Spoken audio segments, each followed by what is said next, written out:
Se você é uma das milhões de pessoas que já tentou de tudo para perder peso, já tentou de tudo para perder barriga sem resultado, ou talvez você teve algum resultado, mas reganhou todo o peso de novo, então esse vídeo é para você, porque eu quero conversar com você sobre a melhor dieta para perder gordura da barriga, para perder peso com saúde para sempre. E quando eu digo para sempre, significa não ganhar o peso de volta. Eu sei que você pode estar desesperada, que você quer perder peso rápido, mas se você não se importa com o fato de você reganhar o peso depois, isso é um problema, porque você não quer reganhar esse peso depois. A gente precisa falar sobre o conceito de dieta que as pessoas têm. As pessoas pensam que vão fazer isso apenas por um período de tempo. Eu vou fazer isso por algumas semanas, eu vou fazer isso por um mês. O problema disso é que se a gente tem esse tipo de pensamento, quando a gente vai fazer alguma coisa, a gente vai ter algum resultado, mas depois a gente vai voltar a fazer as mesmas coisas que a gente vinha fazendo antes. E é por isso que o efeito sanfona acontece, porque as pessoas estão fazendo algo apenas por um tempo. Nós precisamos superar essa ideia de que é temporário e adotar um estilo de vida com alguns princípios para que a gente possa criar esse estilo de vida para o resto da nossa vida. Mas mesmo se você fizer isso para o resto da sua vida, não significa que você não pode mudar algumas peças do quebra-cabeça. Você pode mudar sim alguns períodos de jejum, por exemplo. Você pode mudar os alimentos que vão estar na sua rotina e ainda manter esses princípios, porque os principais pilares que você precisa entender são os que você vai manter pro resto da sua vida, e aí dessa forma você vai conseguir manter seu peso. Então a primeira coisa que a gente precisa entender é de onde vem a gordura da barriga. Por quê? Muitas pessoas pensam que essa gordura ela vem depois de ingerir muitas calorias. Nós vamos explicar aqui melhor isso. O que a gente precisa entender é que uma caloria não é bem uma caloria. A gente tem diferentes tipos de calorias que vão ter um impacto diferente na glicose do nosso sangue, totalmente diferente. E são calorias ruins que vão aumentar os níveis de insulina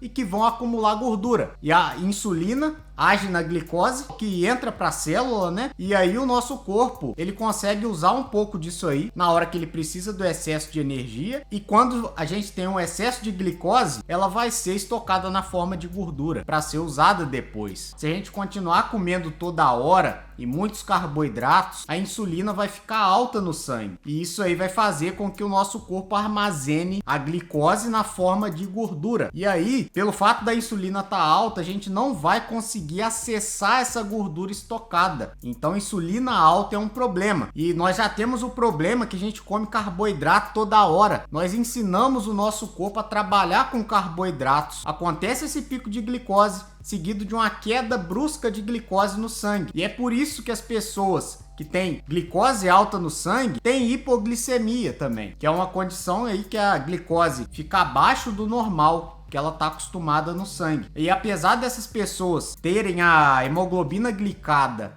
alta, serem pré-diabéticas, diabéticas, elas têm esses episódios de hipoglicemia. E isso fica ainda pior quando você não consegue acessar a gordura estocada para ter como fonte de energia. Por conta de quê? Que a insulina está muito alta. Então, você vai precisar de energia, porque o açúcar no sangue está baixo, e aí você não consegue acessar essa gordura estocada, essa energia estocada na forma de gordura, pelo motivo de que a insulina está alta. A insulina está alta, e o que é que o seu corpo faz a respeito disso? Ele cria os desejos por alimentos específicos que as pessoas têm. Agora eu tô com o desejo de que você se inscreva no canal, que você ative o sininho de notificações, que você deixe o seu like para ajudar nosso canal a crescer cada vez mais. Esses desejos que as pessoas têm são uma necessidade urgente de aumentar o açúcar no sangue. É por isso que a indústria alimentícia vai colocar máquina de venda de produtos industrializados no escritório, no trabalho, né, nas escolas, porque é assim que a gente consegue aumentar o açúcar no sangue, com alimentos práticos.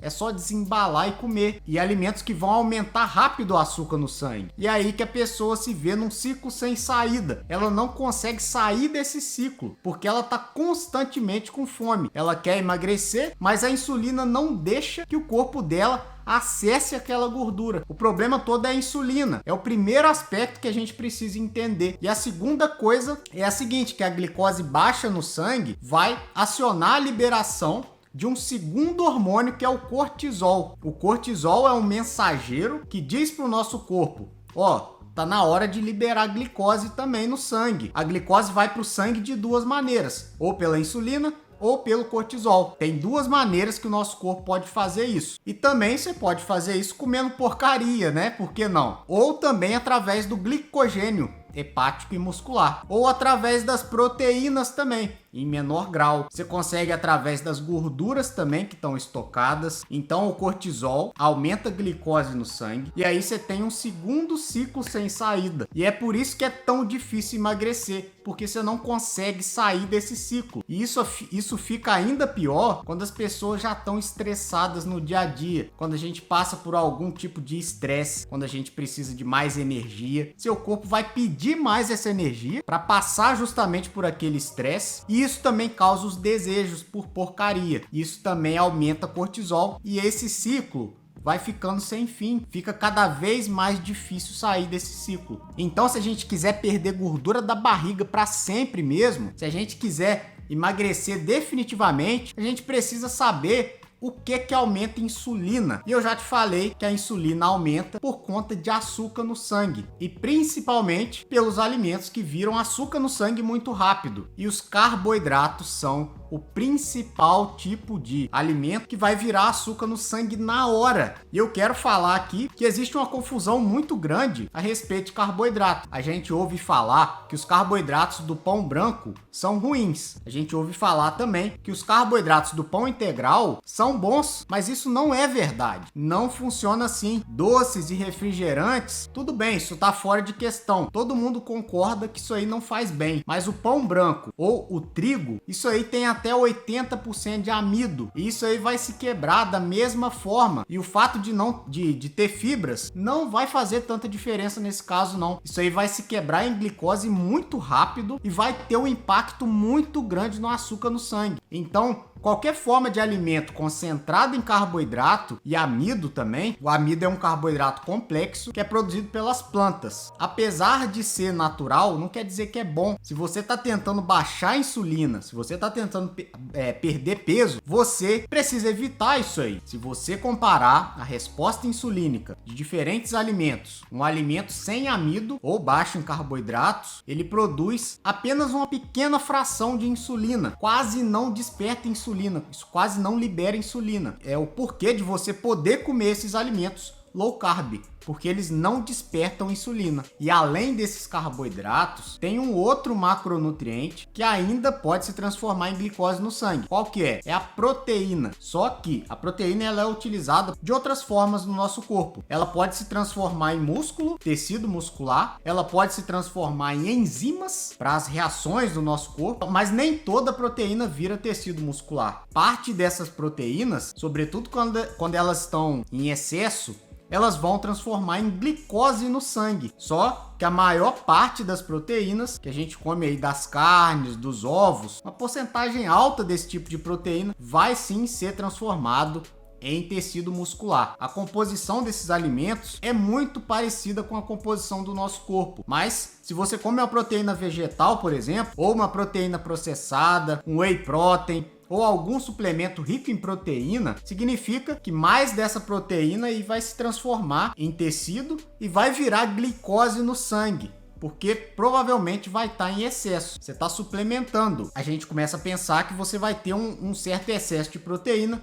Proteína em excesso vira glicose no sangue, que vai ser estocado como forma de energia, que vai ser gordura. E aí você engorda por ingerir muita proteína também. Então, glicose alta no sangue vai estimular a insulina, mas a velocidade em que a proteína vira glicose no sangue é muito mais baixa do que a velocidade que o carboidrato vira glicose no sangue. E até a gordura virar glicose, quer dizer, a gordura propriamente dita não vira glicose, mas o glicerol, que compõe os triglicerídeos, que é a forma que a gordura está estocada no nosso corpo, esse glicerol tem 5% de peso. Então, de fato, né, que uma pequena porcentagem dessas calorias vinda da gordura pode virar glicose. Mas, de novo, isso é muito pequeno, isso é muito menos do que a proteína, por exemplo, ou principalmente que os carboidratos viram glicose no sangue. Se a gente tem uma relação íntima da forma com que a insulina é produzida, é assim que acontece. É esse resuminho que eu acabei de te dar. E a gente também precisa saber o que tem a ver o cortisol. Por que o cortisol é importante? Porque o cortisol é um hormônio que é produzido em resposta ao estresse. E quando você está estressada, seu corpo ele dá uma pausa na cura, na inflamação.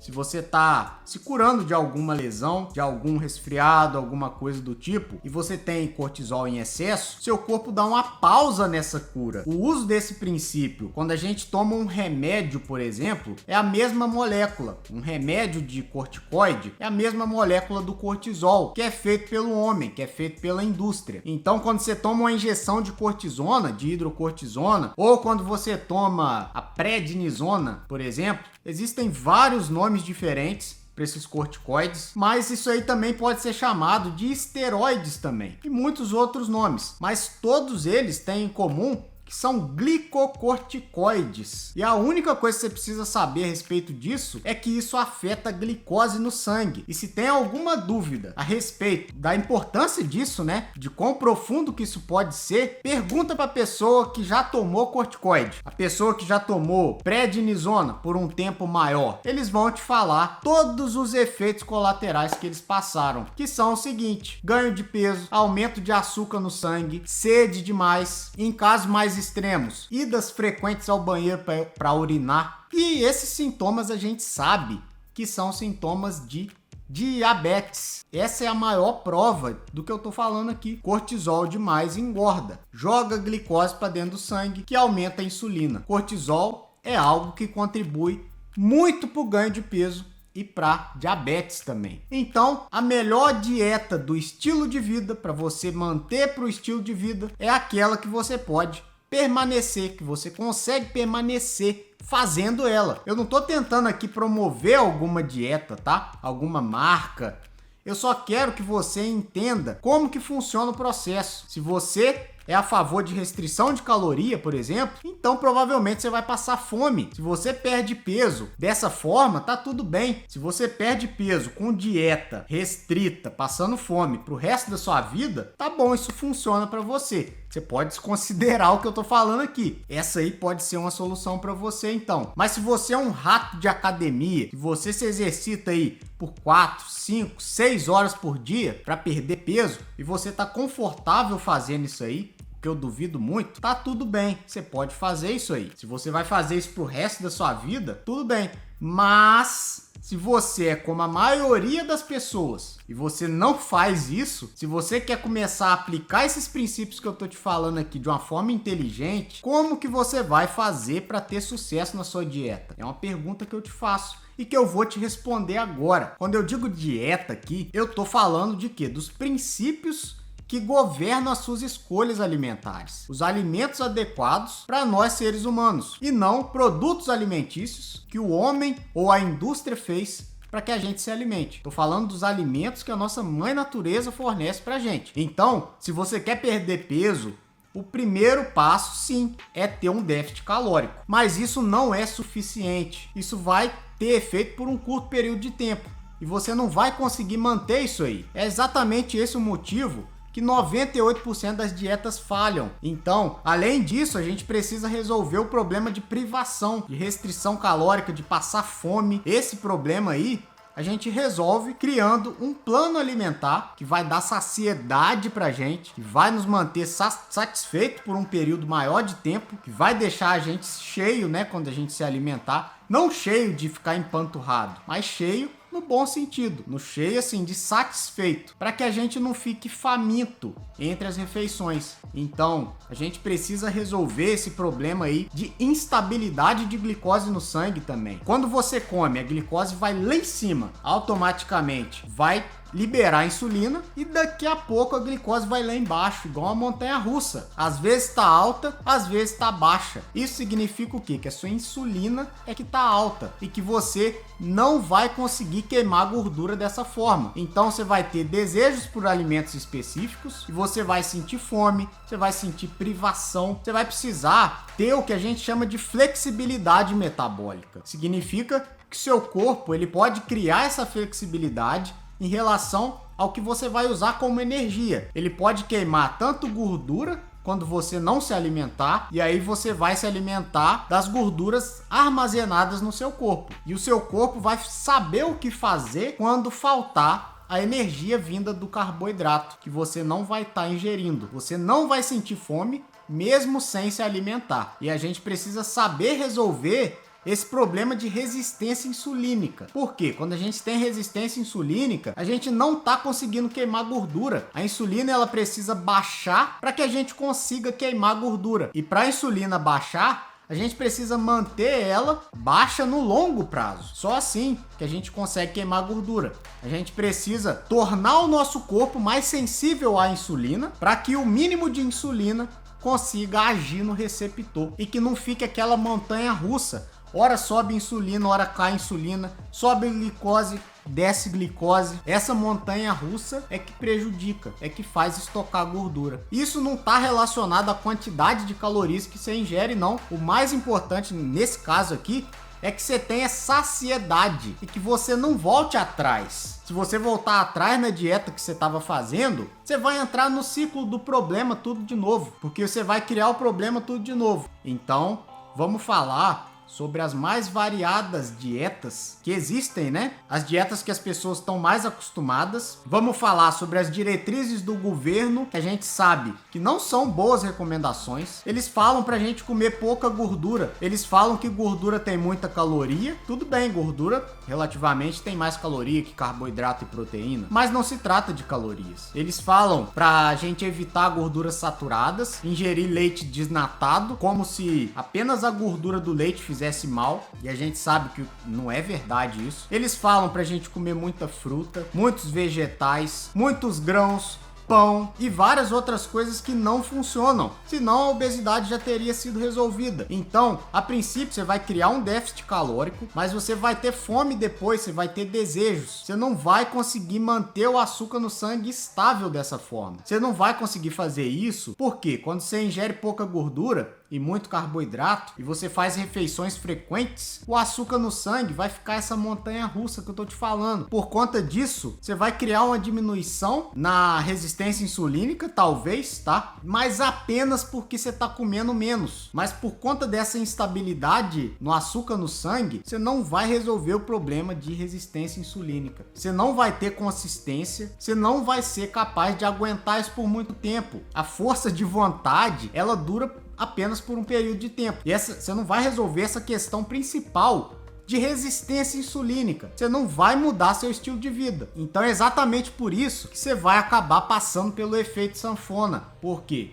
Esse peso de ajuste que a gente fala, que é o peso que você está mais acostumado a ficar a maior parte do tempo, ele vai fazer você passar pelo efeito sanfona de novo. E será que você pode ter uma saúde a longo prazo com esses tipos de dieta? Sinceramente, talvez. Se você comer todos os alimentos integrais, mesmo se eles têm baixa concentração de gordura, talvez possa ter uma boa saúde comendo esses alimentos. Mas a dúvida é se você pode permanecer fazendo isso. Provavelmente não. Isso é estatística, não sou eu que estou dizendo. Agora, quando sua dieta é cetogênica, quando você corta os carboidratos, você entra em estado de cetose, que é o estado de queima de gordura, você também pode ter um déficit calórico. Só que a diferença é que você mantém constante os níveis de açúcar no sangue. Então você resolve o problema de fome, você resolve o problema de desejo, resistência insulínica. E em relação a esse peso de ajuste, que é o peso que seu corpo está acostumado a estar, vai depender. Isso aí vai depender de pessoa para pessoa. Fazendo isso que eu tô te falando, vai ser suficiente para quê? Para as pessoas se manterem no peso, emagrecerem e se manter no peso com esse tipo de alimentação depois de emagrecer. Mas se o seu corpo ele tá um pouco teimoso,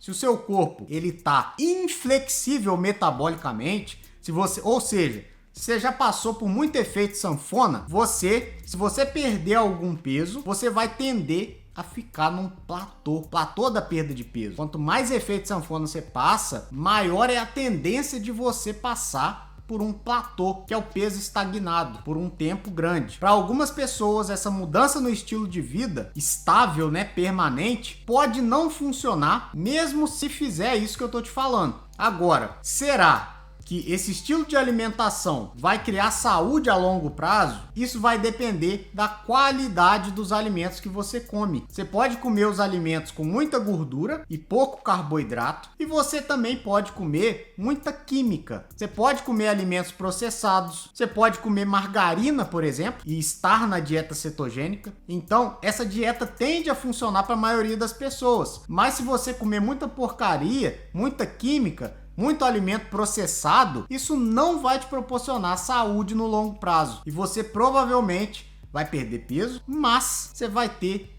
dor de cabeça, você pode ter câncer, você vai ter doença autoimune e uma série de outros problemas. Então, você vai precisar comer alimentos de qualidade. Você vai precisar ter alimentos de qualidade na sua alimentação.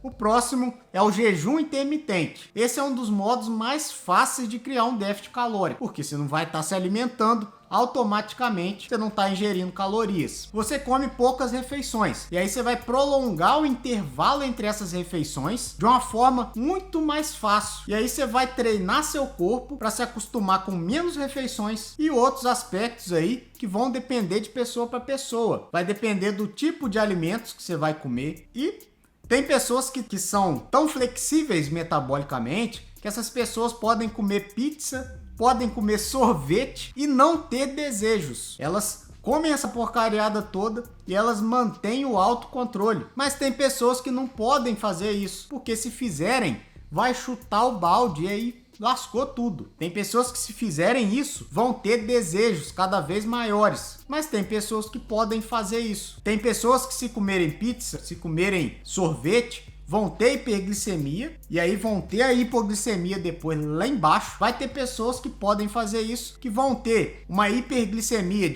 eu diria, não tão alta e não vão ter hipoglicemia. Isso aí vai depender da flexibilidade metabólica de cada um, do quanto que o corpo dessas pessoas está treinado a comer esses diferentes tipos de alimentos. Se outras pessoas podem se tornar, flexíveis metabolicamente e ainda assim comer pizza, comer sorvete, o mesmo vale para resistência insulínica também. Vai depender de pessoa para pessoa. Se você vai comer mais carboidrato, isso ainda pode funcionar para você. Mas você pode ter ainda mais variações nos níveis de insulina. Então vai ser adequado para algumas pessoas, mas não vai ser adequado para outras pessoas. E o mesmo vale para a saúde ao longo prazo. Isso vai depender da qualidade da sua alimentação.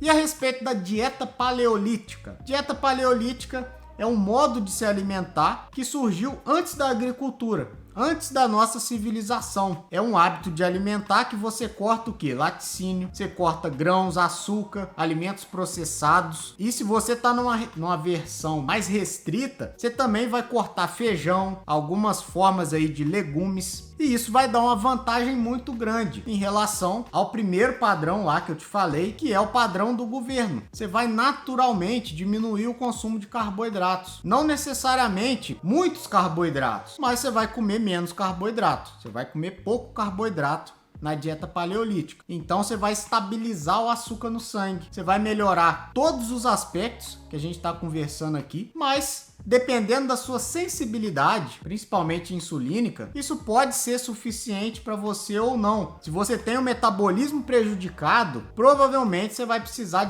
diminuir mais os carboidratos, além da dieta paleolítica. Por quê? Talvez a dieta paleolítica não seja suficiente para você. Para algumas pessoas mas para pessoas que são inflexíveis metabolicamente, a dieta paleolítica não é suficiente. Na maioria das vezes. Se esse é o seu caso, talvez você vai se beneficiar mais com a dieta cetogênica, por exemplo, que você restringe ainda mais esses carboidratos. E o mesmo acontece com a dieta mediterrânea. São os alimentos que o pessoal come ao redor do Mediterrâneo, aquela região ali. Só que é uma variedade muito grande de alimentos. Para a maioria das pessoas, isso significa comer mais alimentos integrais e menos alimentos processados. É bem parecido com a paleolítica, mas na Mediterrânea eles permitem um pouco de pão. E a grande diferença é que eles consomem mais azeite de oliva. Vai ser uma dieta mais alta em gordura, quando é comparada aí a a diretriz do governo, né, ao Guia Alimentar da População Brasileira. O azeite de oliva é um alimento extremamente saudável quando é de qualidade e proporciona glicose estável no sangue. É uma fonte de gordura boa, mas em relação aos outros fatores, essa dieta mediterrânea é praticamente igual à dieta paleolítica. Ela vai depender de individualidades, de pessoa para pessoa. Então, se você entendeu o que eu falei aqui a respeito da insulina e do cortisol, pode adaptar um pouco a sua dieta aí, você pode ter um pouco mais de flexibilidade, se for o seu caso. Então, como que a gente pode otimizar todas essas dietas e fazer uma dieta personalizada que seria a melhor de todas? A gente pode criar uma dieta cetogênica mais clean, mais limpa. A gente pode comer uma dieta baixa em carboidratos e alta em gorduras boas, à medida que a gente vai precisando fazer isso para corrigir nosso problema de insulina, principalmente. A gente vai evitar margarina, que não é um alimento bom, não faz bem. A gente vai evitar alimentos processados também. A gente vai ingerir alimentos ricos em gorduras boas e baixo em carboidratos processados, que não são bons, não são recomendados. Apesar de serem alimentos cetogênicos, eles não são recomendados. Alimento cetogênico e low carb processados, em geral, não são recomendados. Então, em relação a todos esses aspectos agora, provavelmente 95% das pessoas vai ter sucesso com esse tipo de alimentação para perder peso definitivamente. A maioria das pessoas vai ter sucesso com esse tipo de alimentação no emagrecimento definitivo. Algumas podem ter algum platô fazendo isso, mas o mais comum é que isso não aconteça. Mas se por acaso você fizer essa dieta cetogênica low carb, anti-inflamatória, sem alimentos processados, sem gordura trans, com gorduras realmente boas, se você fizer essa alimentação, é pouco provável que você entre em um platô. Mas se mesmo assim você entrar num platô, o que você pode fazer? Jejum intermitente. O jejum intermitente vai te tirar desse platô. Se você é uma pessoa que tem metabolismo lento, você vai perder algum peso, mas se você atingir o platô e você entrar no modo de cetose e isso não for suficiente para você, você pode fazer o jejum intermitente. Você vai acrescentar o jejum intermitente na sua rotina, se você já não estiver fazendo isso. E aí, fazendo o jejum, a gente consegue otimizar todos os aspectos do nosso metabolismo. Mas por quanto tempo fazer jejum intermitente? Isso aí vai depender do quão prejudicado seu metabolismo tá. Vai depender de quanto tempo você tá no platô. Por exemplo, se você faz 16 horas de jejum, se você faz 18, 20 horas, e isso funciona, bom que funciona, continue fazendo então. Mas se não funciona, já te recomendo ir para 24 horas de jejum, 36 horas, 48 horas, a partir de 24 horas com acompanhamento profissional, tá? Você otimiza todos esses aspectos da nossa conversa aqui e aí você pode alcançar o emagrecimento definitivo. Então, você alcança a flexibilidade metabólica, você vai variar esses períodos de jejum, você vai variar também a quantidade de carboidrato, se você já está flexível metabolicamente. Só que priorize a sua alimentação de modo que você coma até se saciar, que aí você vai ter uma vida saudável para sempre. Espero que eu tenha te ajudado nesse vídeo, que você, a partir de hoje, consiga escolher essa melhor dieta para emagrecer definitivamente, que não se trata de dieta cetogênica ou low carb, que você precisa tirar os processados, você precisa tirar a gordura trans que tá ali, você não pode ficar comendo margarina, tá? Margarina tá dentro da dieta cetogênica, só que é um alimento que é extremamente danoso para o nosso corpo. Se você gostou, deixa um like nesse vídeo aqui, se inscreve no canal, ativa o sininho de notificações. Te convido a continuar assistindo os vídeos aqui. Vou deixar no card final agora outro vídeo relacionado a esse. Clica aqui, ó, nesse vídeo e assiste, continua assistindo o canal. Obrigado por ter assistido até agora. Se inscreve, não esqueça de deixar seu like. Grande abraço!